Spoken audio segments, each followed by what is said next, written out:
I was visiting friends not too long ago, and as we were hanging out for the weekend, we did not much.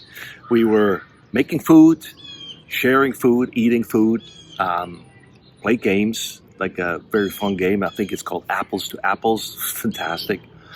Watch some episode of a show, had some more food, and then at one point, my friend made some bread, and she has a culture and do the whole sourdough thing. And we started to talk about it. She said, "Hey, you want to help?" It's like, "Yeah, sure, why not?" Her husband was doing something else, so her and me were just doing this process. Like taking it out, let it rise. Put all the ingredients together, knead it, put it away, let it rise. The whole process, and then at the end, baking the bread, and it's just beautiful and gorgeous. And I haven't made bread before, but it's not something that I'm doing on a regular basis or have done. I love to cook. I cook all the time for years. I'm a foodie. I love to have good food, and I feel like there's a difference between cooking is more like art, because you can tweak things. You can, like, if the ingredients are not right, you can just save it somehow. Add this, do this. I mean, you have a basic recipe in your head, but then, like my stuff, I add this or change that, or sometimes I don't have stuff available, so I just use something else, and it usually works out. It's great. It's art. It's like creating something out of nothing. It's beautiful. Baking, science, math. You need the right ingredients, otherwise this thing doesn't work.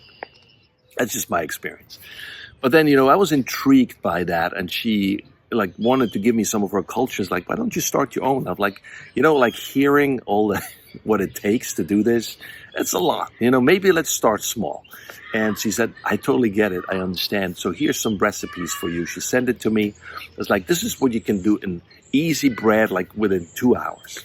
We're like, wow, that's cool. Like with everything. So I got the ingredients. All you need is water. You need salt, you need yeast, and you need flour.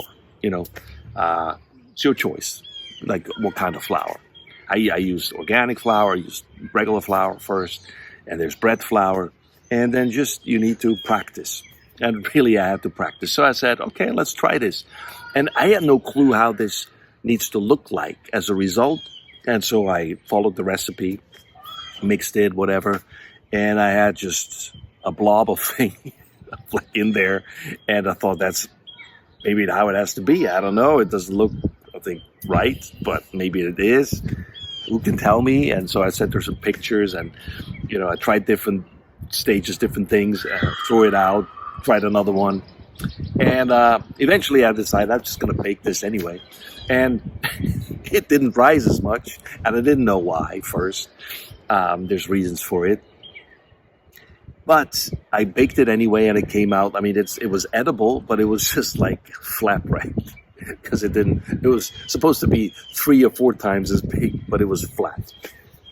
Well, maybe I'm just doing flatbreads. That's just my thing. That's what I thought. I gave it to some friends. They liked it. The kids liked it. So it's okay. But I felt like I need to do better than this. There's something more to this that I don't see. And then I contacted my sister, and she gave me some recipes. So long story short, I tweaked it, tried it, and I think I finally figured it out. I got the measurements wrong, because I made a calculation in my head with grams and ounces and all these complicated American formats, from pints to what do you got? Ounces I already mentioned. I can't even think of it, but it's complicated because the measurements are like the ingredient, like the, how do you even say that? Now we go into the whole nother ball game. It's not, for me, it's not logical. It's like you have centimeters, meters, kilometers. It's all 10, 100, 1,000. It makes sense. It's the same with grams, kilograms, liter, deciliter, all that stuff. But that's just me, okay? And I've been living here long enough. I love this country. And I learned, hey, it's now 80 some Fahrenheit, whatever that means. But it feels nice. And it's like, okay, it's in the 50s. That's how it feels. Oh, okay, it's in the 60s, in the 70s. Okay, so away from the Celsius to Fahrenheit. But all these different measurements, it can be confusing for a guy like me that's not from here. So I think I messed it up. And eventually I think I figured it out. Like, oh, you know what? I made a miscalculation. Once that happened, I corrected it. And now these breads are coming out beautifully. They rise, have a nice crust. You actually, doesn't matter how you do it, but actually you can have a loaf of bread within 2 hours. So like a fast rising mechanism. You can let it rise longer, but if you want some bread fast, it's doable and it's edible and it's beautiful.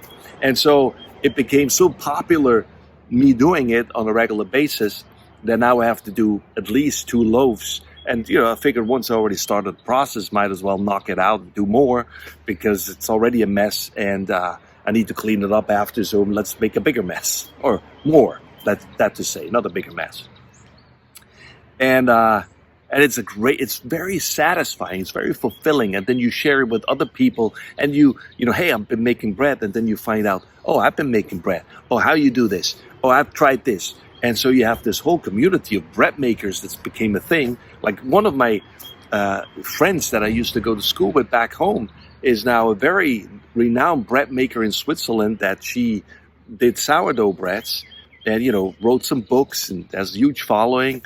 And I think they were onto something. She was onto something, and people can identify with that, because how great is it and satisfying to not just go to the store and buy bread. I do that too, but actually make your own bread.